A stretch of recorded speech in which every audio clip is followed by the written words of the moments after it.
د مالیې وزارت د عوایدو لوی ریاست ویاړي چې په دې وروستیو کې د عوایدو د مدیریت روڼتیا او د مالیه ورکوونکو د وخت د ضایع کېدو د مخنیوي لپاره د برېښنایي اظهار لیک سیستم رامنځته کړي. د ardes.ard.gov.af لینک ته په ورتللو سره د عوایدو لوی ریاست د برېښنایي خدمتونو ای فایلینګ له ټولو اسانتیاوو څخه په 24 ساعتونو کې ګټه اخیستلی شي. د فعالولو لپاره د ardes.ard.gov.af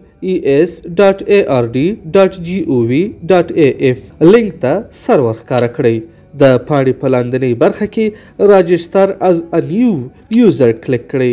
د پرانیستې فورمې په لومړۍ برخه کې د شرکت لومړني معلومات لکه د پیژندنې ګڼه TIN، د وروستي اظهار لیک یا سکتا سیستم د پرنټ شو سندونو د وروستي سند د برچسپ ګڼه او د مالیه ورکوونکي نوم، او په دویمه برخه کې د غوښتونکي کس معلومات لکه د تذکرې ګڼه، نوم، تخلص، اړیک شمیره او برېښنالیک لیکل کیږي. د معلوماتو تر لیکلو او د برېښنایي خدمتونو د ګټې اخیستونکو د شرایطو تر منلو وروسته د ټیک مارک تشه نښه او د راجستر تڼۍ کېکاږئ.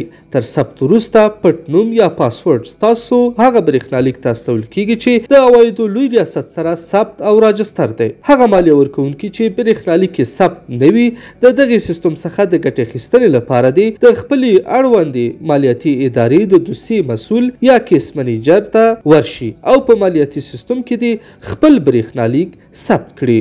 زموږ مالیه، زموږ هیواد، زموږ راتلونکی.